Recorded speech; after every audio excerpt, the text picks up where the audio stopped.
L'amour divin. Message prêché par William Branham à Jeffersonville le 26 août 1956. Comme nous venions de quitter la réunion et que nous étions allés voir une femme, une de nos amies, Madame Doubleman, à Edmonton dans l'Alberta, et nous trouvions juste à environ 30 kilomètres de la frontière canadienne lorsque nous avons reçu la nouvelle que mon frère était en train de mourir. Aussi, nous avons fait immédiatement demi-tour de la tempête de neige, un voyage de 11 jours, et nous sommes rentrés tard hier soir, et ainsi nous sommes très fatigués. Mais dès que j'étais chez ma mère, après avoir trouvé un endroit où nous avons pu appeler, elle a dit, « Frère Neville est allé là-bas. » C'est un véritable pasteur, les amis. Nous apprécions certainement cela. Maintenant, ça ne pourrait pas, peut-être que vos bien-aimés ne se sont jamais trouvés à ce point, peut-être, mais dans un temps de crise, quand vous savez que quelque chose se passe et que vous savez que votre ami se tiendra près de vous, et il a couru voir mon frère. Et alors, quand j'y suis allé, dès que je suis rentré, Jésus changé de vêtements, je suis parti là. Et qui ai-je trouvé dans la chambre en prière? Frère Neville, dans la chambre là avec Howard en prière. Je suis reconnaissant pour cela. Je préfère le dire ici à la chair, comme je dis toujours, je préfère vous donner un petit bouton de rose maintenant que tout un bouquet quand vous êtes parti. Maintenant, c'est le temps de le faire. Et j'apprécie Frère Neville. Et je sais que nous l'apprécions tous dans cette église. C'est un vaillant pasteur. Juste pour lui montrer combien nous l'apprécions, levez la main comme ceci. C'est ça, merci. C'est réellement quelque chose. Je suis allé à la maison et j'ai dit à ma femme, j'ai dit, chérie, quand je suis allé et que j'ai frappé à la porte, je me suis glissé dans le hall et j'ai lu la carte pour voir réellement ce qui n'allait pas. Je suis allé là, j'ai entendu quelque chose à l'intérieur, j'ai frappé à la porte. Je pensais que c'était quelqu'un qui parlait. Il l'avait fait asseoir dans son lit avec sa Bible et tous deux étaient assis la tête baissée, là, ils priaient Dieu. Assis là en prière. Et aussi ma prière, dire à Dieu que j'apprécie un réel ami, un réel pasteur. Et puis, frère Neville, vivre longuement en ce monde pour servir le Seigneur. Je crois que Dieu l'a gardé ici pendant de nombreuses années pour le servir, quelqu'un de vaillant. Cela a touché mon cœur plus que n'importe quoi que j'ai depuis longtemps. Maintenant, habituellement, la classe d'école du dimanche n'est pas encore congédiée, là, les enfants. Peut-être allons-nous prier pour les malades. Je n'ai pas fait d'annonce disant que j'allais prier pour les malades. Mais s'il y a quelqu'un ici pour qui prier, alors nous aurons la prière juste pour eux. Maintenant, si Sir Garty veut venir jouer le grand médecin pour nous, nous allons demander à notre cher Père Céleste s'il veut bénir ceux qui ont besoin de lui aujourd'hui. Ensuite, nous voulons que tous ceux qui sont malades et nécessiteux se rassemblent autour de l'autel. Si je ne me trompe pas, est-ce Nellie Sanders qui est là? Que Dieu te bénisse, Nellie. Il y a 25 ans, un souffle au cœur. Que Dieu te bénisse, Nellie. J'ai jeté un coup d'œil un moment et je t'ai regardé. Et je ne voulais pas, en regardant là, je continue à regarder vers l'arrière. Je pensais que quelqu'un ressemblait à Nellie. Personne ici ne se souvient probablement. Combien se souviennent de Nellie Sanders? Elle était parmi les premiers qui sont venus au tabernacle. Elle et ma défunte épouse étaient des amies intimes des sœurs en Christ. Elle a épousé ici un des volontaires de l'Amérique, un officier de ce mouvement. Et lui, notre frère, est parti avec le Seigneur, la laissant, je pense, avec 2 garçons. Je pense des enfants, de toute façon, dont certains sont toujours à l'école. Et Nellie se débrouille arrivant dans un âge où une réelle nervosité, de trouble. Elle m'a appelé quand j'étais à Phoenix, en Arizona, dans une réunion pour la prière.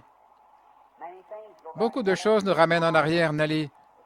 Autant il y avait de la sciure par terre, et que toi et Hope, cette fille Adcock et plusieurs autres venaient ici il y a de nombreuses années, il y a 25 ans. Cela vient juste de passer. Nous descendons une route là, rapidement, c'est vrai.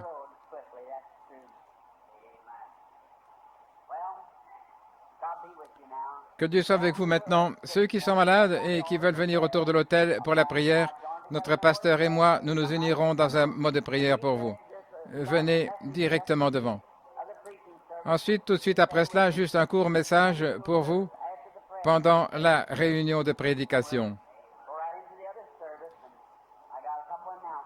Je souhaite que vous puissiez rester. Nous considérons avec l'école du dimanche. Ensuite, nous irons directement dans notre réunion.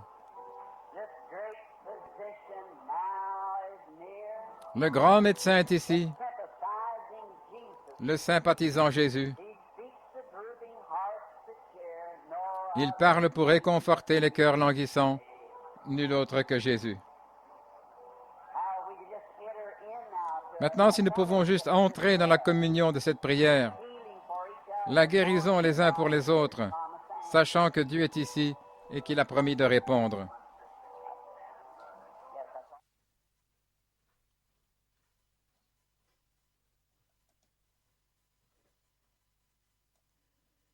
Nous savons que Dieu est ici et qu'il a promis de répondre.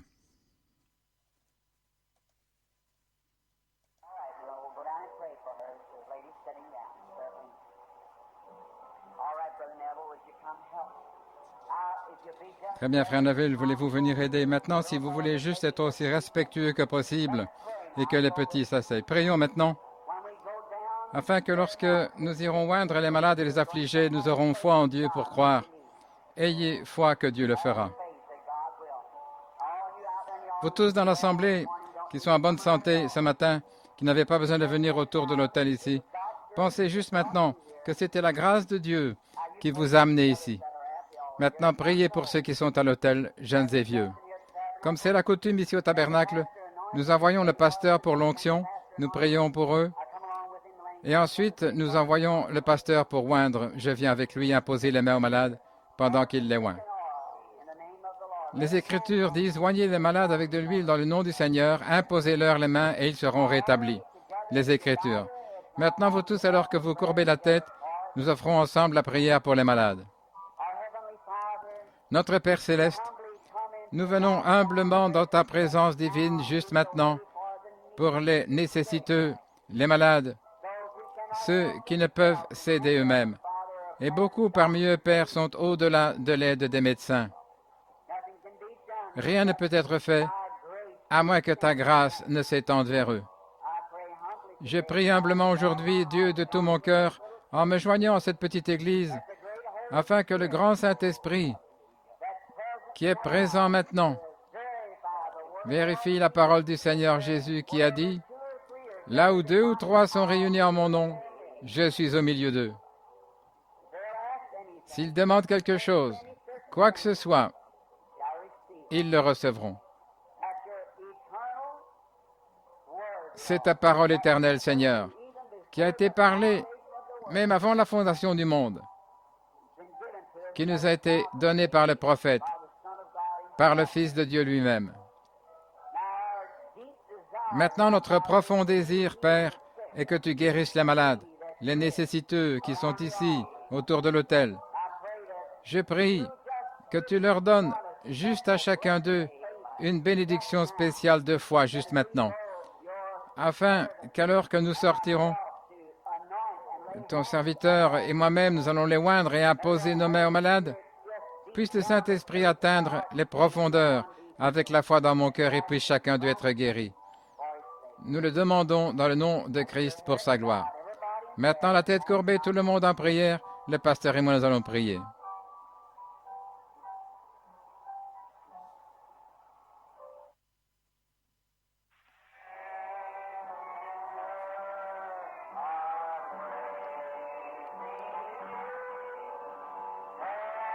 Le ciel et la terre te louent.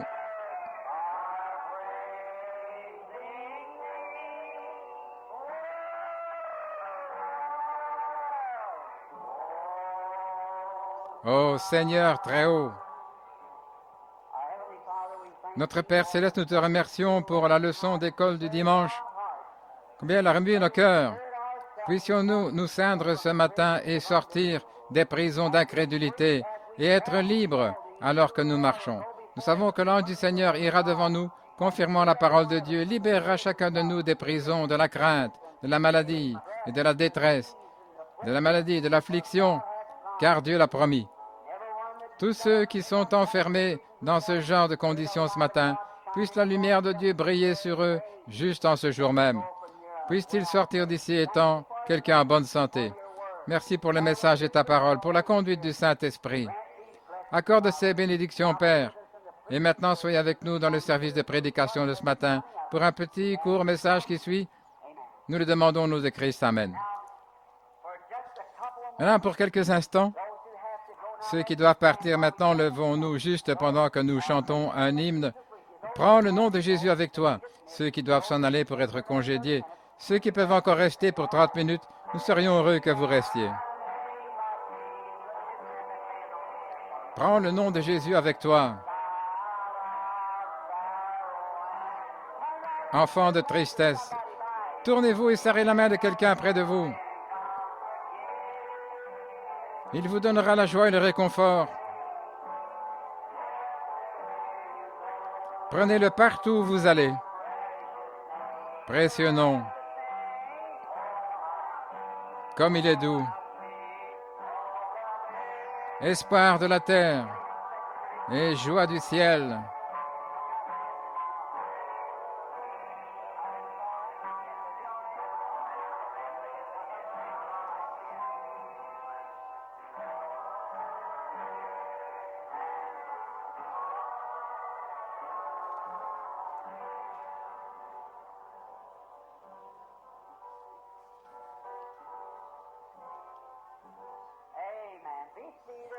Amen. Asseyez-vous et que le Seigneur vous bénisse tous, vraiment richement.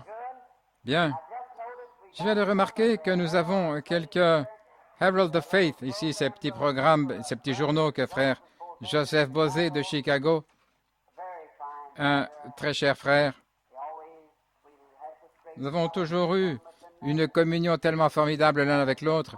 Nous avons passé un bon moment chaque fois que nous sommes allés à Chicago. J'étais avec lui il y a quelques soirs et ils sont gratuits. Venez simplement vous en procurer un à la fin de la réunion. Maintenant, nous sommes heureux de voir beaucoup d'entre vous tenir encore fermement à Christ. Et maintenant, juste pour quelques minutes de votre temps, j'aimerais juste dire quelque chose parce que je suis ici avec vous. Je suis fatigué, ma voix est faible. J'ai eu de grandes réunions à Indianapolis. Ce furent de grandes réunions formidables. Et ce soir-là, nous avons été tellement heureux de voir des centaines descendre dans ce tabernacle où il y avait environ 10 000 personnes assises, descendre pour donner leur cœur à Christ ce soir-là. Et Russell Ford et les autres, combien ils étaient émus. Et le travail que frère Cadle, a commencé il y a des années et qui continue encore. Vous savez, j'aimerais avoir un endroit qui ressemble à cela un jour. C'est l'un des endroits les plus vastes que j'ai vus, juste comme c'était arrangé. Il y a juste quelque chose à ce sujet. Je pense que c'est dans mon tempérament. Quand je vois une grande œuvre que quelqu'un a commencée, j'ai un sentiment pour cela. Maintenant, comme je suis enroué et que nous sommes allés dans la montagne en essayant d'atteindre une femme malade, une de nos amies là au Canada, nous étions sur le point de franchir la frontière quand j'ai appris la nouvelle que mon frère était en train de mourir et je suis revenu. Et nous avons roulé jour après jour, nuit après nuit. Nous sommes restés assis 10 jours dans cette voiture. Ainsi, vous pouvez vous imaginer comment nous nous sentons ce matin. Je suis reconnaissant à tous ce matin à nouveau pour vos prières pour mon frère, car il semble qu'il soit sur la voie de rétablissement. Dieu lui a donné une autre chance. Je vous remercie et je loue Dieu pour toutes choses.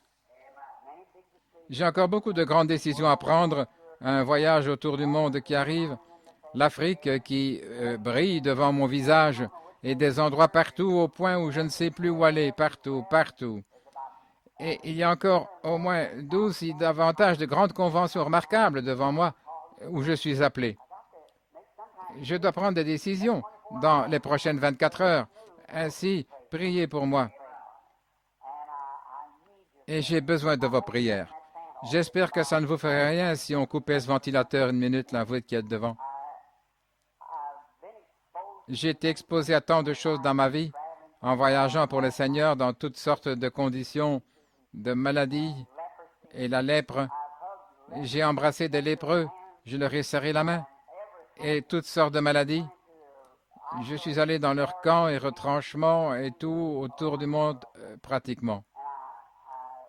Et je ne suis plus un jeune homme. Je pense que vous savez ça. Et j'arrive à l'âge, et j'entends parler de frère Bosworth l'autre jour, à environ 90 ans. Quand j'étais à Indianapolis, il a eu un caillot qui a monté au cœur. Il était inconscient, il avait les râles de la mort à la gorge. Madame Bosworth m'a appelé pour prier pour lui. Je suis allé là, nous l'avons annoncé, nous avons commencé à prier. Le lendemain, il m'a appelé disant « J'aimerais aller à une réunion avec vous l'un de ces jours. » Alors je me sens qu'à l'âge de 47 ans, je devrais avoir honte de moi-même. C'est juste le côté humain.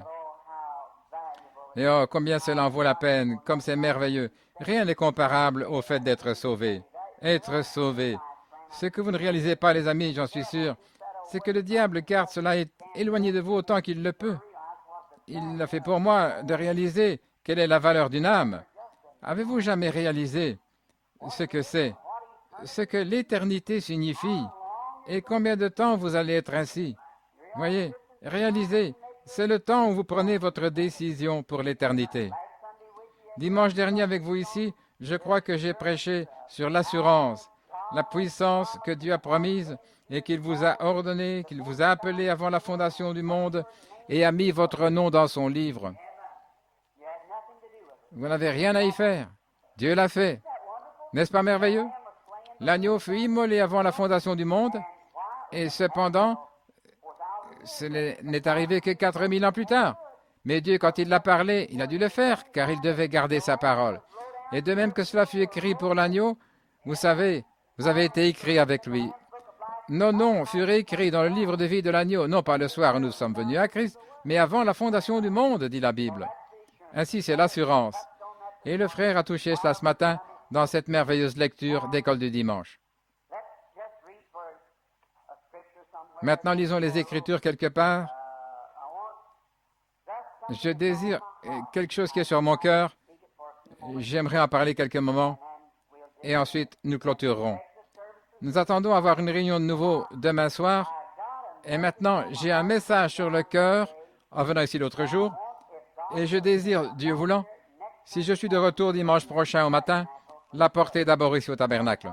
Juste quelque chose là qui est sur mon cœur. Je suis allé à un endroit pour manger, je pensais, eh bien, est-ce que je deviens fou? Qu'est-ce qui se passe avec moi? Je ne peux pas supporter cette musique et tout ce qu'ils ont aujourd'hui. Ces femmes sottes qui chantent là, dans un palais d'ivoire et tout ceci. Et je disais, il doit y avoir quelque chose qui ne va pas avec moi. Et le Saint-Esprit a dit, oh non, oh non. Si vous aimez le monde, les choses du monde, l'amour de Dieu n'est pas en vous. Ainsi je pensais, eh bien alors je ne veux pas être ajusté à ce monde, c'est vrai. Et ensuite le Saint-Esprit a commencé à me révéler ce message. Je n'aurai pas le temps ce matin, j'étais trop fatigué. Peut-être le Seigneur voulant dimanche prochain au matin, si nous sommes encore aux alentours, je dois faire quelques voyages cette semaine. Mais si je suis encore là dimanche prochain, Dieu voulant, Frère Neville l'annoncera à la radio le samedi, et nous serons là pour essayer d'apporter ce message. Et je désire l'apporter d'une certaine manière. C'est un message de l'Évangile du jour, de l'heure, de la saison. Et je l'ai prédit il y a 6 mois. Ceci est l'année de clôture pour l'Amérique. Nous allons voir si c'est selon l'Évangile ou pas. Ceci est le temps où elle est finie.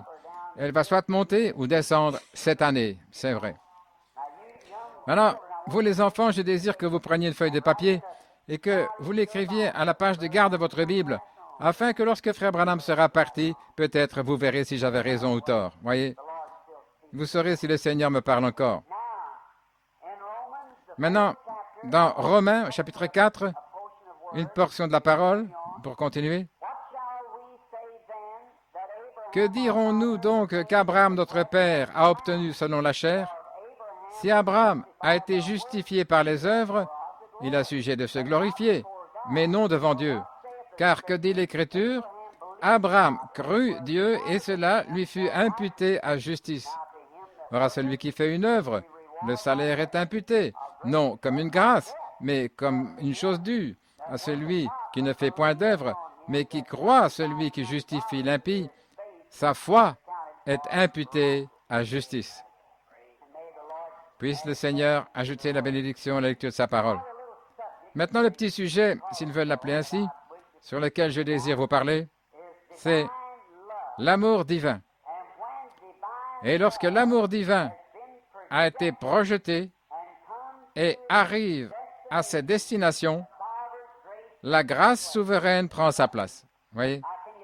Maintenant, pouvez-vous penser à cela?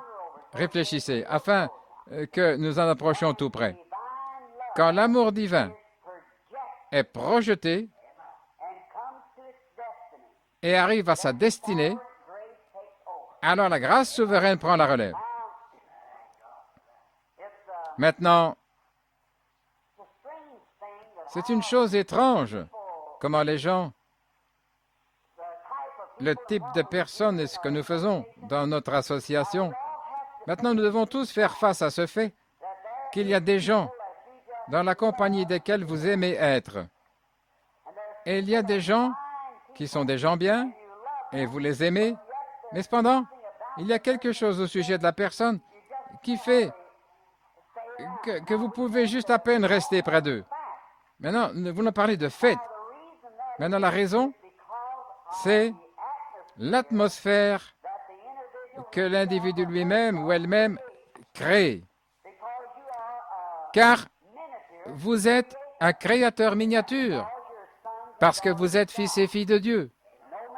Peu importe combien vous avez été plongé dans le péché, vous êtes toujours des fils et des filles de Dieu. Parce que vous êtes tombés, dégénérés dans votre âme et votre esprit. Mais Dieu est votre créateur. Et dans votre état déchu, vous êtes la création de Dieu, perdue, non achevée, dominée par le diable. C'est vrai. Mais malgré tout, vous êtes des fils et filles de Dieu. Et il ne veut pas qu'aucun périsse, mais que tous parviennent à la repentance. Et il a fait tout ce qui est possible. Seul Dieu lui-même pouvait faire ceci, donner les occasions à ses créatures d'accepter d'être ce qu'il veut que vous soyez, à nouveau de retour dans votre véritable état.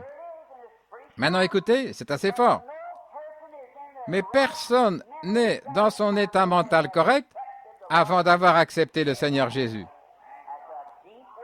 C'est une parole profonde, mais c'est la vérité. Aucune personne n'est mentalement saine avant d'avoir accepté Christ Jésus comme sauveur personnel. Ça semble, mais c'est la Bible. Certainement. C'est vrai. Il est celui-là. Et dans votre être, maintenant vous allez être fou pour le monde lorsque vous ferez cela. Parce que vous devez sortir de l'atmosphère dans laquelle vous êtes pour entrer dans cette autre atmosphère. Quand vous faites cela, Dieu vous élève directement hors du monde et vous vivez dans une atmosphère céleste. Et alors pour le monde, c'est juste contraire à ce que c'est. Voyez? Et ceci est contraire au monde. Voyez-vous? Maintenant, ce que vous désirez faire, c'est d'être élevé par Christ dans une atmosphère où vous êtes heureux, paisible. Alors là, vous créez une situation. Et maintenant, bien souvent, nous, dans les églises, ça peut sembler étrange, mais si vous voulez juste observer, maintenant, ceci est pour l'Église, c'est pour les gens ici. Les gens reçoivent l'Esprit les uns des autres au lieu de recevoir le Saint-Esprit. Vous entrez dans un groupe de gens, vous observez la manière avec laquelle cette personne agit, et ce genre de personnes qui viennent dans cette assemblée, la première chose que vous découvrez, c'est que tous les gens agissent de la même manière. Vous prenez une femme bonne et un homme bon, et il deviendra soit un homme bon et elle une mauvaise femme, et l'atmosphère dans laquelle vous vivez, vous projetez au travers de vos associés ce que vous êtes. Alors, quel genre de personnes devrions-nous être si nous sommes chrétiens? Dans quel genre d'atmosphère devrions-nous vivre? Dans une atmosphère de consolation, adoucissante, de guérison, dans laquelle nous devrions vivre avec le cœur constamment en prière, avec un amour profond pour chaque personne avec qui nous entrons en contact. Et je dis ceci à cette petite église qui a prié pour moi, pour la mission mondiale, ce qui fait mon succès quand je prie pour les malades. Si je ne peux pas entrer dans le sentiment de la maladie avec cette personne, habituellement, cela ne fait pas de bien. Vous devez en arriver au point où vous le sentez vous-même. Ici, il n'y a pas longtemps, un vieil homme mexicain, là sur l'estrade, quand il Il a couru sur l'estrade et avec beaucoup de foi, il s'est prosterné, il a saisi son rosaire. Je lui ai dit, ce n'est pas nécessaire. Avec l'aide de l'interprète, frère Espinoza, ainsi il s'est levé, il a mis ses bras autour de moi, il commençait à avancer quelque part. Il était aveugle, je l'ai regardé. J'ai regardé ses vieux pieds fripés, il n'avait probablement jamais porté de paire de chaussures de sa vie. J'ai regardé mes chaussures pour voir si elles lui conviendraient. Je lui aurais donné mes chaussures. J'ai regardé. Il était plus large d'épaule, un homme fort, il pesait 100 kilos et quelques, je pense. Il n'aurait pu porter mon manteau. Et comme il se tenait là, les cheveux gris, je pensais à mon papa. Je pensais, si papa avait vécu jusqu'à cet âge, il aurait eu environ le même âge que cet homme-ci, environ 65 ou 70 ans. Et l'amour pour cet homme est entré en moi, alors que je pensais ainsi. Peut-être n'a-t-il jamais eu de repas convenable de toute sa vie. Peut-être ne s'est-il jamais assis à une table de toute sa vie. Et en plus de tout ceci, marcher seul dans les ténèbres. Alors quelque chose est entré dans mon cœur. Que Dieu soit miséricordieux. C'est un homme, c'est un frère. Ensuite, quand cela frappe, il y a quelque chose qui oint. Il y a une création en train de se mouvoir aux alentours. Et c'est projeté vers cette personne. Après quelques instants, je l'entendis hurler quelque chose par-dessus mon épaule et il hurlait « Je vois, je vois !» Qu'est-ce que c'était? L'amour divin. La sympathie avait été projetée par le Saint-Esprit dans cet homme. Et par cela, au bout du chemin, là où on ne pouvait rien faire, et l'amour a pris sa place. L'amour avait rencontré l'amour. Ensuite, la grâce souveraine est entrée en action. Et Dieu, par la grâce souveraine, a restauré la vue à cet homme. Voyez? D'abord, vous devez entrer dans cette pensée. C'est ainsi que vous devez faire envers un pécheur. Beaucoup de gens prient pour les pécheurs. C'est très bien. Mais ce n'est pas la manière de gagner un pécheur. C'est votre affaire de gagner le pécheur. Vous ne le gagnez pas en priant pour lui. Vous allez le gagner en lui parlant, en lui présentant Christ. C'est votre affaire. C'est votre devoir. C'est votre devoir. C'est de gagner des pécheurs en leur parlant et en projetant l'amour de Dieu par la parole de Dieu. C'est ce qui gagne le pécheur. Quelqu'un dira, je n'irai pas à l'église. J'aime certainement cette femme, j'aime ce gars-là. Voyez, mais parce que vous les gagnez. Si vous restiez à la maison juste pour prier pour le pécheur et que vous n'entriez jamais en contact avec lui, très peu de choses peuvent être faites. Mais vous devez prier et ensuite allez. C'est exact. Allez et faites-le. Maintenant, la projection de cet amour. Il y a quelques jours, j'ai écouté un témoignage d'un fabricant de charrues qui était là sur l'estrade. Il y avait des hommes d'affaires du monde entier qui se tenaient là sur la plateforme. Et cet homme-là, des charrues, il s'est levé, il a dit, « Eh bien, je ne savais pas pourquoi je devais être opéré. » Et j'aime cet homme. C'est un grand disciple de frère Roberts, notre ami. Il a dit, quand j'ai vu que je devenais malade et que j'avais des problèmes de pierre, des pierres au rein, il se fait que j'étais en train de dîner avec frère Oral. Et quand frère Oral Roberts s'est levé, « Frère, je vois que vous êtes dans la détresse. Je vais prier pour vous. » Et il a dit, « Eh bien, gloire à Dieu. Je voulais juste que vous disiez cela, frère Oral. » Et Oral est venu, il a posé les mains sur ses reins. Il a dit, « Maintenant, je réprimande cette pierre au rein, qu'elle quitte cet homme immédiatement. » Et il a dit, quand il a fait cela, j'ai eu un soulagement. Il a dit un peu plus tard, c'est revenu. Et je suis allé à nouveau chez frère Oral. Et il dit, il a encore prié et j'ai eu du soulagement. Mais chaque fois, ça revenait, cela empirait. Et dit-il, la chose suivante à laquelle j'ai pensé, si je pouvais aller voir frère Branham et me tenir devant lui, le Saint-Esprit viendrait.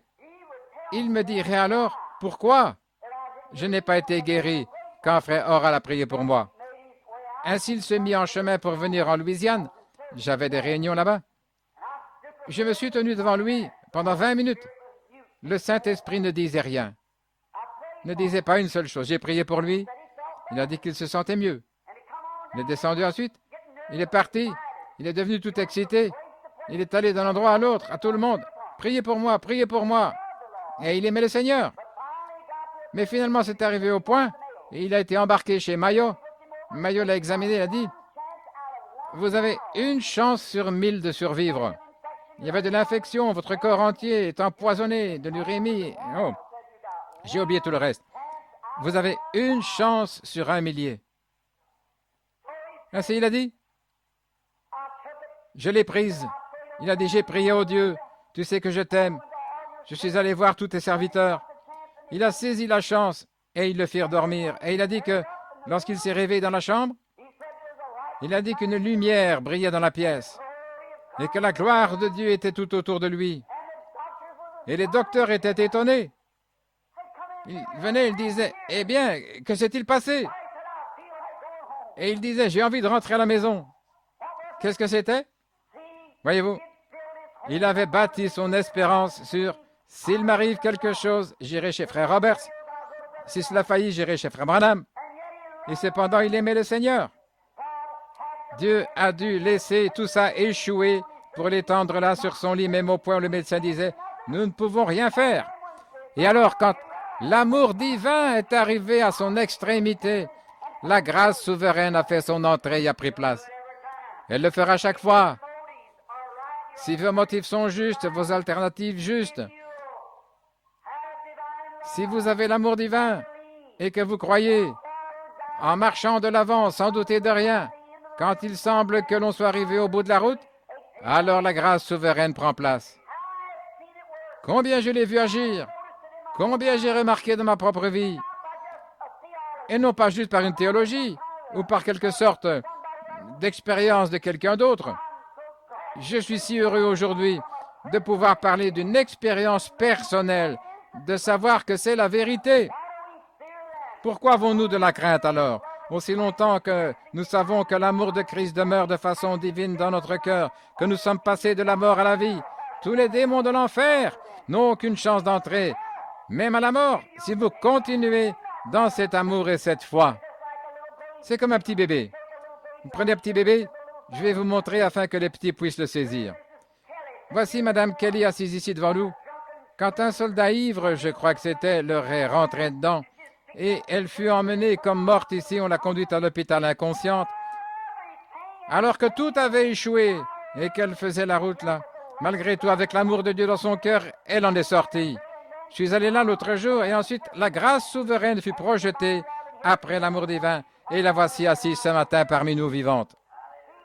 Voyez-vous, c'est quelque chose qui est arrivé. Quand vous arrivez au bout de la route, quand vous en arrivez au point où vous ne pouvez plus bouger, alors la puissance de Dieu va agir par la grâce souveraine. C'est la chose que vous voyez. Prenez un petit gosse, un petit bébé, qui a une crise de colère, des spasmes. Ils vont crier, taper du pied et hurler. Et la première chose qui arrive, ils vont bloquer leur respiration. Alors vous allez voir la mère l'attraper, le tirer, le lancer en l'air, lui souffler au visage. Laissez-le tranquille. Il n'y en a jamais eu aucun dans toute l'histoire médicale qui soit mort comme cela. Ils ne mourront pas. Il a tout simplement une crise de colère. Il essaie d'obtenir de la sympathie. Il est juste un peu comme une mule, juste là avec un éclat d'humeur. Et après avoir eu son éclat d'humeur à un certain moment, il va retenir sa respiration et quand il ne pourra plus aller plus loin, la nature reviendra. Il va se relaxer et commencer à respirer à nouveau. Et le fait de prendre, de crier, hurler, lui souffler au visage ne font qu'empirer la chose. C'est ainsi qu'il en est après avoir voyagé d'église en église, de colonne en poteau, de service de guérison en service de guérison. Frères, prenez l'amour et allez de l'avant, parce que vous êtes au bout de la route. Quand l'amour a rencontré son plein là, alors Dieu est obligé.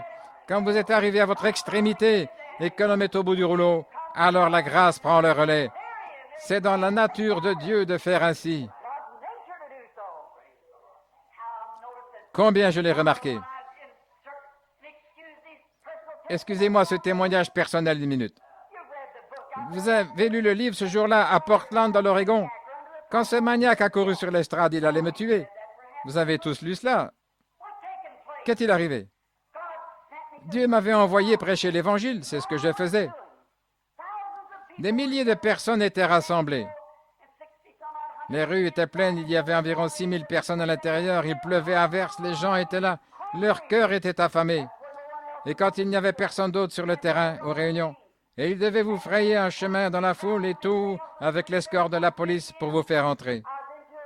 J'avais été dans une pièce et là, j'avais conduit 2 jeunes officiers à Christ, là, dans les vestiaires. 2 jeunes garçons de la police, au début de la vingtaine. L'une de leurs mères avait été guérie la nuit précédente et ils se sont inclinés là tous les 2 et je les ai conduits au Seigneur Jésus. Je suis avancé sur la plateforme pour parler la foi.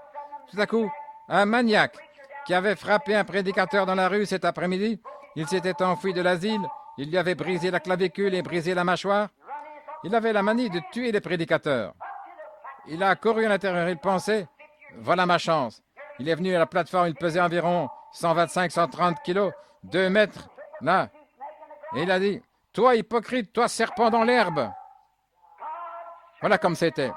Le service de Dieu en ordre, les gens étaient guéris, des milliers étaient sauvés et bénis, des prédicateurs inspirés. Ce grand réveil était juste alors à son début, pour commencer à se produire partout autour du monde. T.L. Osborne était assis là. Lui qui a gagné des dizaines de milliers d'âmes à Christ. Ils étaient assis là, étant pasteur d'une assemblée avec 8 ou 10 de son assemblée s'avançant là au balcon.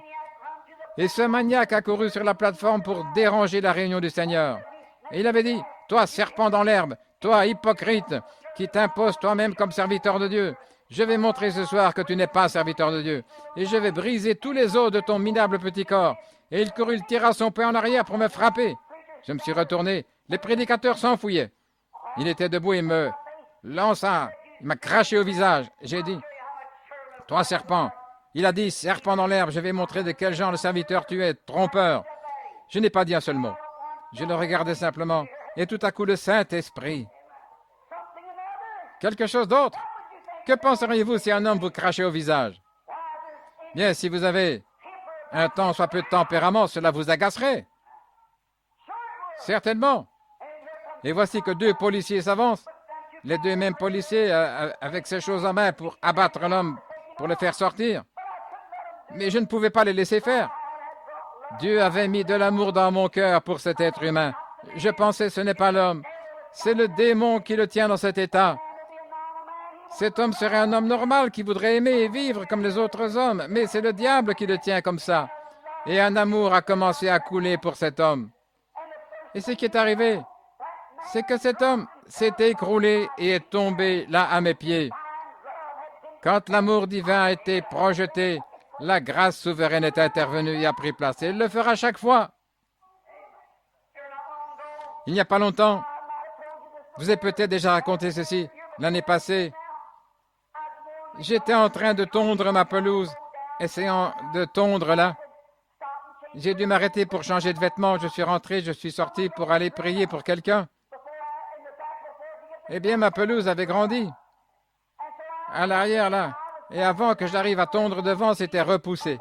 Ainsi, j'étais là à l'arrière, avec ma vieille tondeuse en train de tondre. Et puis, il y avait un nid de frelons juste là au coin.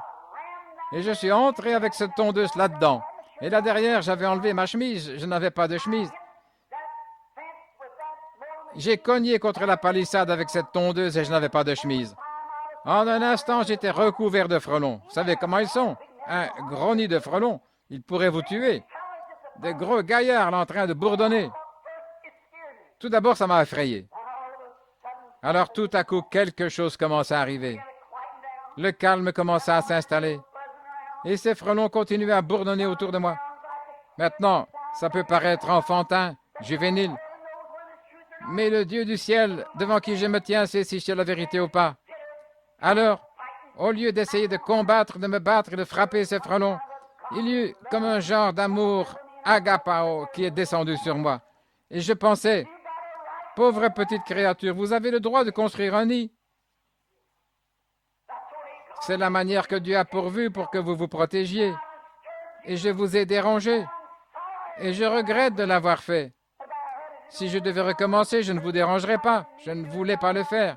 Mais j'ai dit, je suis le serviteur du Seigneur. Et je dois aller prier pour ces enfants malades et je dois me dépêcher de tondre cette pelouse. Maintenant, petite créature de Dieu, au nom de Jésus-Christ, retournez dans votre nid, je ne vous ennuierai plus. Qu'est-ce que c'était? C'est parce que j'avais prié, car j'aurais pu être piqué à mort. Dans l'amour de Dieu, avec un cœur soumis, la projection de l'amour est sortie et la grâce souveraine a pris le relais, qui a pu dire à ces frelons, à chaque frelon là, chacun a pris un vol circulaire, ils se sont alignés comme un bataillon militaire de soldats et ils sont rentrés directement dans leur nid. Qu'est-ce que c'était? Je ne pouvais pas parler aux frelons, je n'ai aucun moyen de leur parler. Mais comment pouvais-je les empêcher de me piquer? J'étais au bout de ma route. Mais j'avais l'amour. Dieu a donné l'amour pour ces frelons et je leur ai parlé de ma voix. Et le Saint-Esprit, par la grâce souveraine, a guidé ces frelons directement de retour dans leur nid. En descendant la route pas loin d'ici, un vieux Gardezella révèle un jour, ce vieux taureau-là il avait tué cet homme de couleur à la ferme Brooks là-bas.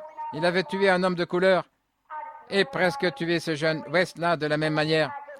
Il l'avait mis dans cette ferme. Je ne le savais pas, j'étais en patrouille. J'étais censé porter un fusil, je n'en avais pas. Et ce taureau était dans le champ. J'ai traversé ce champ ne pensant pas que ce taureau se trouvait là dans le champ. Et qu'est-il arrivé? La première chose qui est arrivée, sortant de ce massif-là, voilà le gros taureau batailleur, les cornes longues comme cela et rugissant. Je savais que c'était un tueur.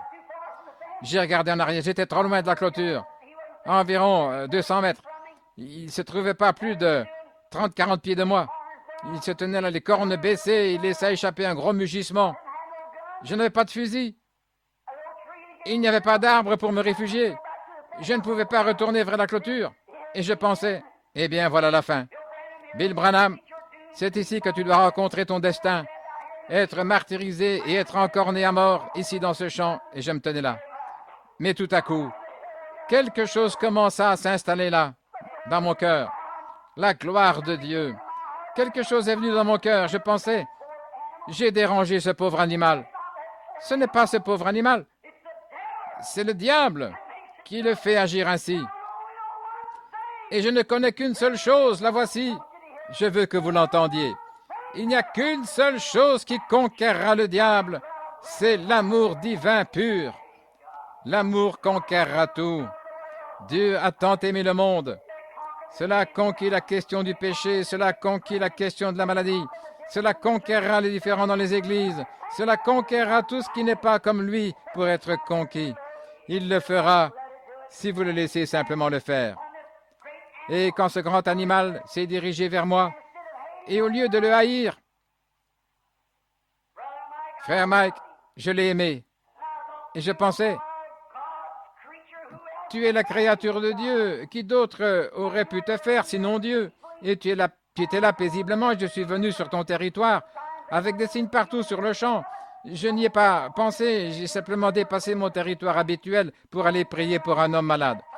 Et là, j'ai vu ce bonhomme arriver en balançant la tête juste comme cela. Il se dirigeait vers moi pour me tuer. Je le savais. Mais l'amour divin a commencé à venir. Je pensais, pauvre créature, une grosse brute qui ne sait pas mieux. Tu es couché là et je t'ai dérangé. Ainsi maintenant, je suis le serviteur de Dieu. Toi, tu es la créature de Dieu. Dans le nom de Jésus-Christ, retourne te coucher, car je suis en chemin pour aller prier pour l'un des enfants malades de Dieu. Retourne te coucher. Et ce taureau s'avançait vers moi avec autant de force qu'il le pouvait. Aucune crainte. Je n'étais pas plus effrayé que je ne le serais de frère Neville ici. Il y avait juste un amour pur et saint dans mon cœur. Qu'a-t-il fait? Il a créé une atmosphère. Et ce taureau fonçait directement dans cette atmosphère. Il n'était pas à plus de 3 mètres de moi quand il s'est arrêté. Il lançait ses pattes en avant. Il regardait par ici, vaincu, avec le regard le plus doux qui soit sur le visage. Il se retourna et s'en alla se recoucher. Et je suis passé à 1,50 m de lui. Qu'est-ce que c'est? Quand l'amour divin a été projeté, la grâce a pris le relais à ce moment-là.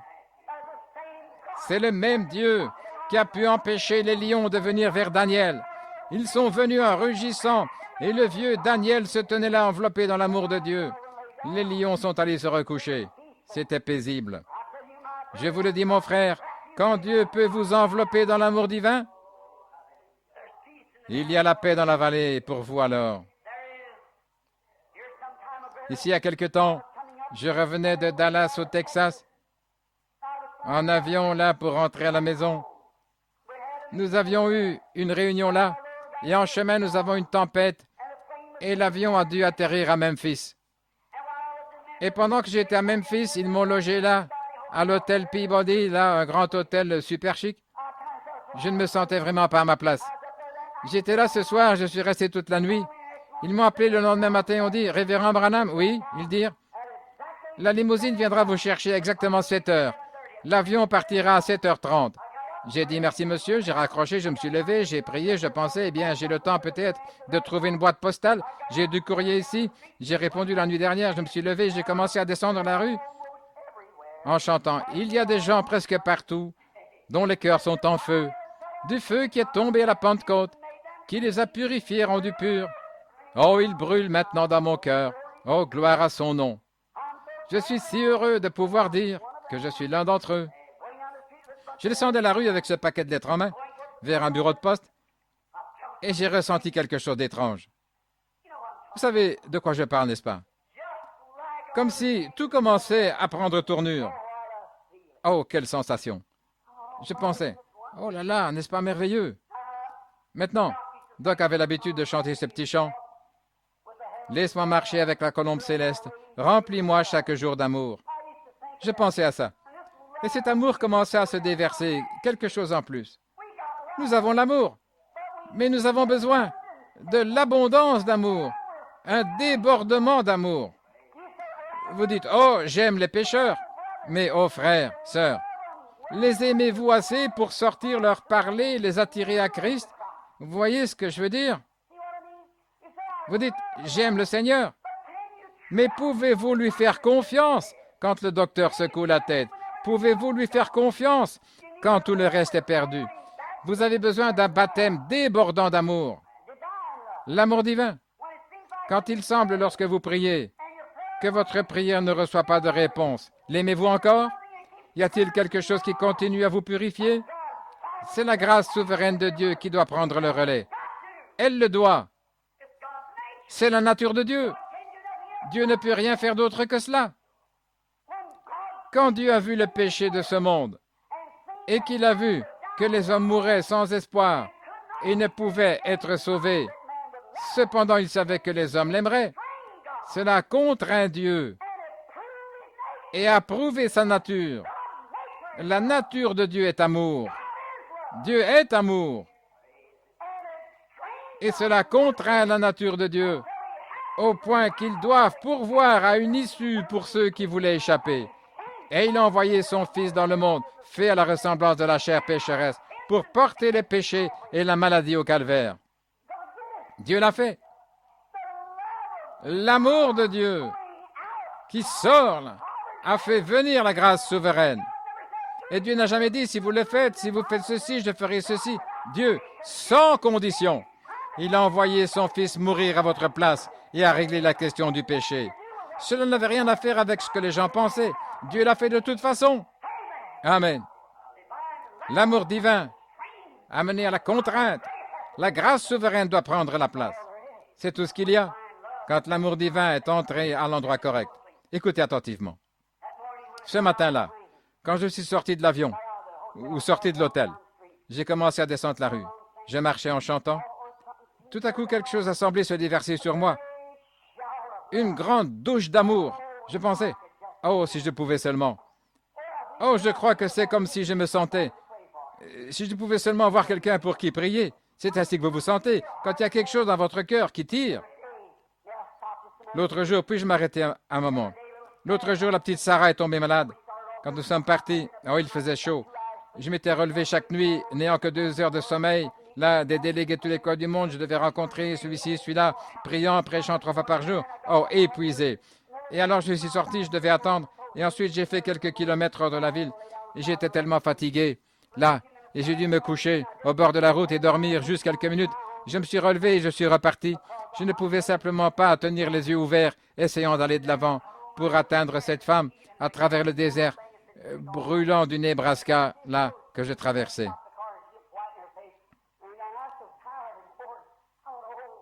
Et je pensais, oh là là, la petite Sarah qui faisait des efforts et qui avait des hauts le cœur, et la pauvre petite avait été malade toute la nuit. Le lendemain matin, elle était tellement malade, nous avons dû arrêter la voiture. Elle devenait toute blanche. J'étais tellement fatigué, épuisé, je pensais, oh Dieu, la situation est terrible. Et regarde, je n'arrive pas à conduire, je suis si fatigué. J'étais là-bas avec ton peuple, essayant de faire de mon mieux. Et la petite Sarah est si malade. Je suis allé poser ma main sur elle et j'ai dit, Père Céleste, tu m'as donné cet enfant, elle t'appartient. Je n'ai fait que l'élever. J'ai posé les mains sur elle. Quelque chose a commencé à remuer dans mon cœur. Cela m'y fait un vomissement. Elle n'a plus vomi une seule fois depuis ce jour-là jusqu'à aujourd'hui.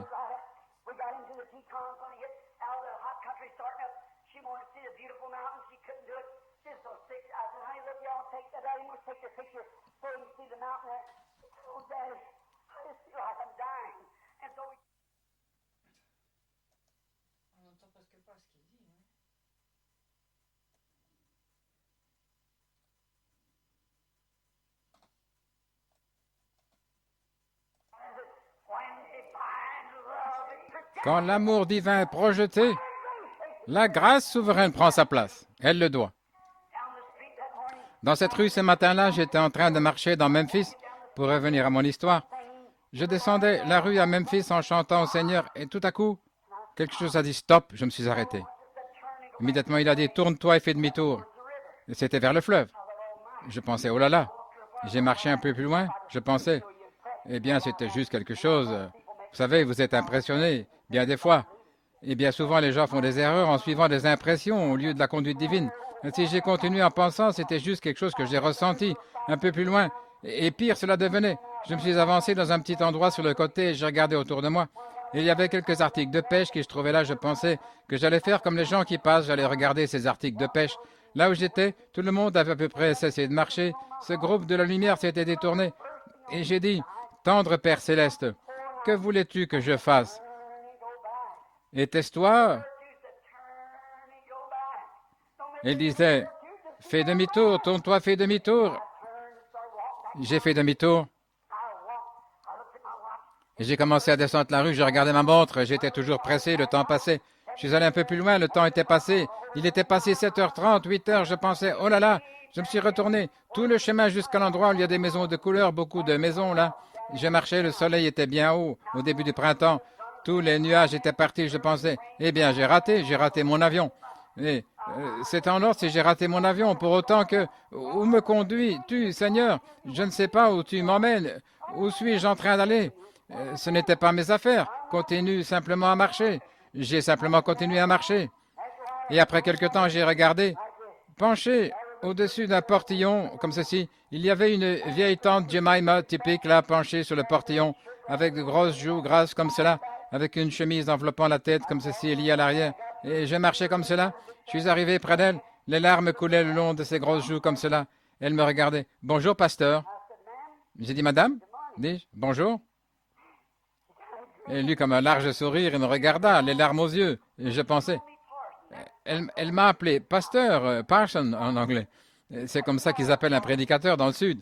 J'ai dit, comment saviez-vous que j'étais un parson? Elle dit, je savais que vous viendriez. J'ai dit, quoi? Elle dit, je savais que vous viendriez. J'ai dit, je ne comprends pas, tantine, que vous voulez dire. Elle dit, vous savez, avez-vous jamais entendu parler de cette histoire au sujet de la femme sunamite? La femme qui n'avait pas d'enfant, elle a demandé au Seigneur de lui donner un enfant. Il a dit, Élie est venu, elle a béni, elle a eu un enfant. J'ai dit, oui, madame, je me souviens de ça. Elle dit, je suis ce genre de femme. Elle dit, je n'avais pas d'enfant et j'ai prié au Seigneur et j'ai dit, Seigneur, s'il voulait me bénir et me donner un enfant, alors je l'élèverai pour lui. Et elle dit, il m'a donné un enfant. J'ai lavé avec la planche à laver pour élever cet enfant. Et elle dit, et quand il est devenu grand, Parson, il a pris la mauvaise route. Il est allé avec la mauvaise compagnie et le voici couché, il est en train de mourir. Et elle dit, le docteur était ici il y a 2 jours quand il est tombé dans le coma.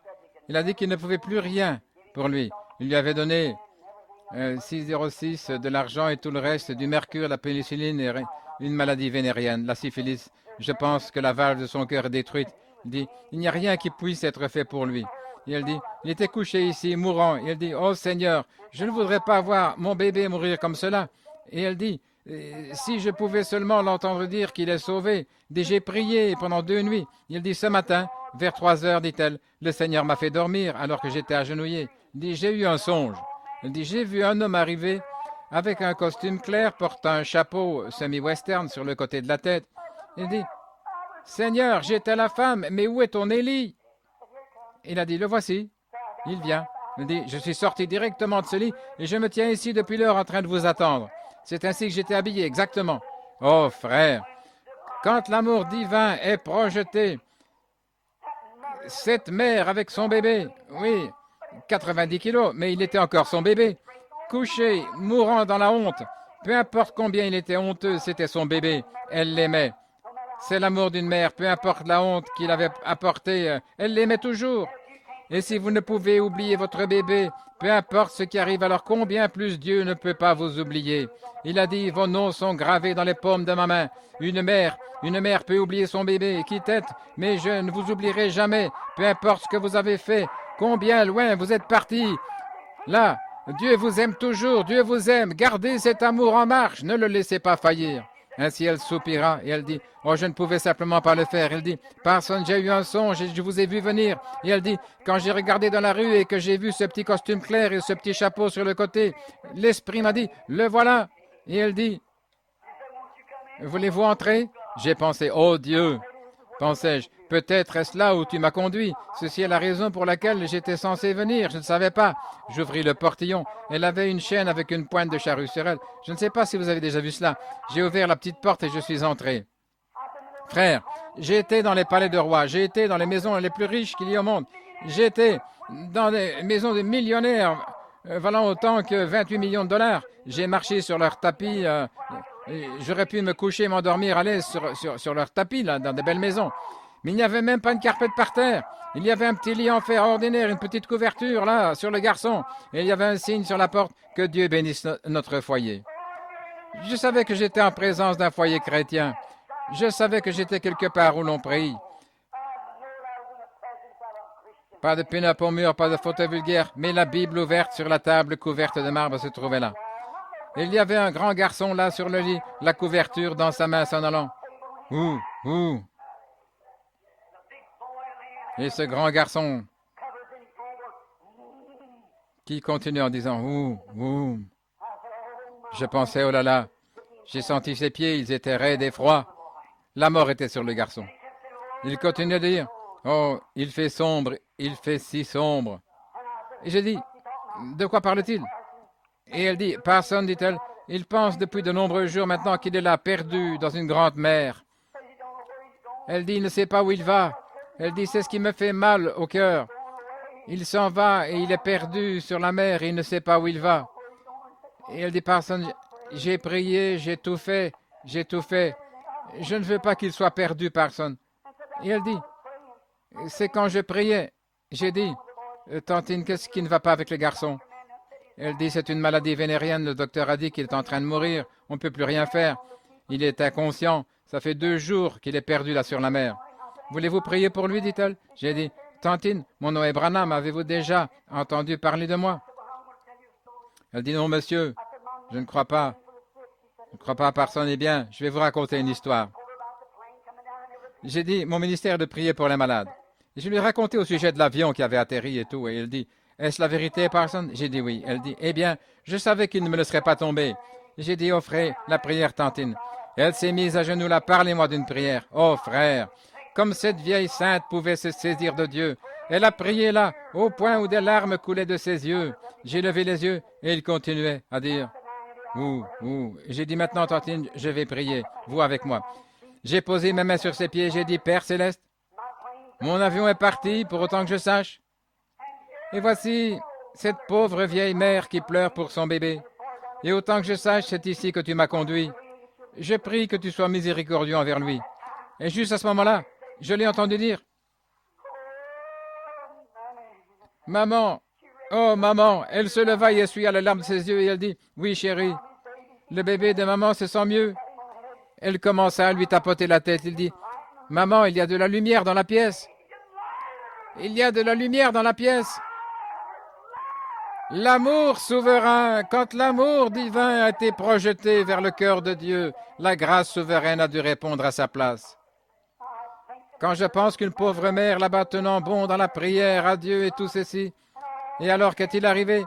Dieu par sa grâce, Dieu,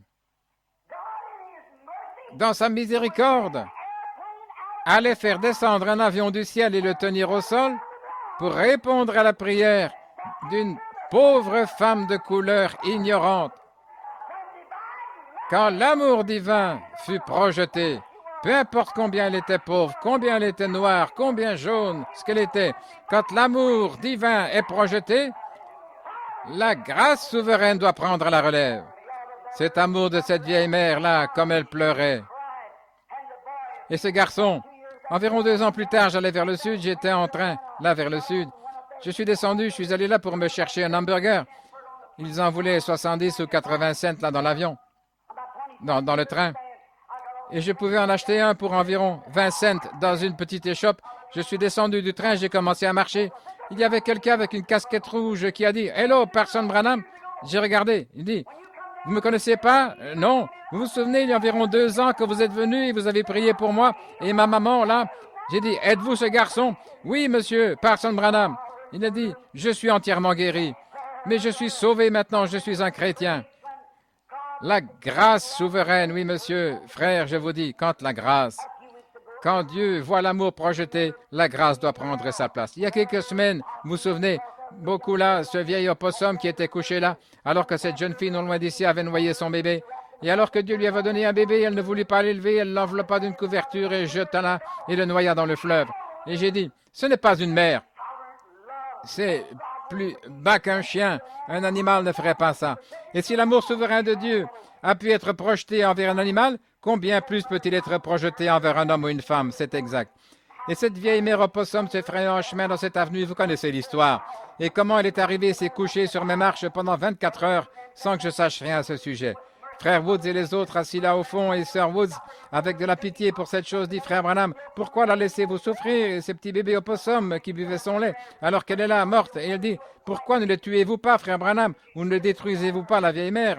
Elle n'était pas tout à fait morte, elle était là. Vous pouviez lui donner un petit coup et elle faisait un mouvement. Elle était étendue toute la nuit. Le jour suivant, la petite Becky là, est sortie, elle a dit, papa, et bien le lendemain matin, quand il commençait à faire jour, elle dit, que vas-tu faire avec cet opossum, papa? Et elle dit, j'y ai pensé toute la nuit. J'ai dit, moi aussi, Becky, je suis allé dans la chambre et j'ai dit, retourne vers Oli, chérie, il est trop tôt pour te lever. Je me suis allé dans mon bureau et je pensais, eh bien, je dois faire quelque chose avec ce vieil opossum, je ne sais que faire. J'ai entendu une voix, quand je ne l'attendais même pas, directement là, comme les pommes qui étaient descendues ce matin-là pour Frère Hall, quand il fut guéri du cancer, là où les malades et les affligés ont été guéris. J'ai été assis dans le petit bureau. J'ai entendu une voix disant, je l'ai envoyée vers toi. Elle s'est couchée comme une dame là pendant 24 heures attendant son tour pour la prière. Et tu ne m'en as jamais dit à moi à ce sujet. J'ai dit, eh bien, je ne savais même pas. J'ai dit, eh bien, tu veux dire que tu as envoyé cet opossum-là? Je pensais, qu'est-ce qui ne va pas avec moi? Suis-je en train de me parler à moi-même? Je me suis surpris en train de répondre à moi-même. Je suis sorti, la petite Becky continuait à regarder par la porte, je me suis avancé là. Ce vieil opossum était là, avec de la rosée sur elle et tout le reste. J'ai dit, Père Céleste, si tu as envoyé ce pauvre opossum ignorant, si tu l'as envoyé ici d'une manière ou l'autre, tu as mis dans mon cœur de l'amour pour elle. Une mère que je n'ai pu tuer, je ne pouvais pas tuer ses bébés. Et la grâce souveraine pour apprendre aux autres personnes, afin qu'ils sachent l'amener ici. Et Dieu, je prie dans le nom de Christ que tu la guérisses. Et ce vieil opossum avec les pattes remplies de verre et qui les tirait assis derrière lui, elle était gonflée 2 fois sa taille, elle se tint debout sur cette patte et elle prit les bébés dans sa poche et se mit à marcher tout aussi normalement que n'importe quelle bête que vous avez vue. Elle se retourna vers moi, comme se tournant pour dire « Merci gentil monsieur ». Quand l'amour divin est projeté, la grâce souveraine prend sa place. Oh là là, frères, sœurs, il n'y a qu'une chose à faire dans votre vie, c'est aimer le Seigneur votre Dieu de tout votre cœur, de toute votre âme, de toute votre force, de tout votre esprit, de croire que chaque parole qu'il a dite est la vérité. Et quand vous arriverez au bout de votre route, vous ne pourrez pas aller plus loin, alors la grâce souveraine sera projetée.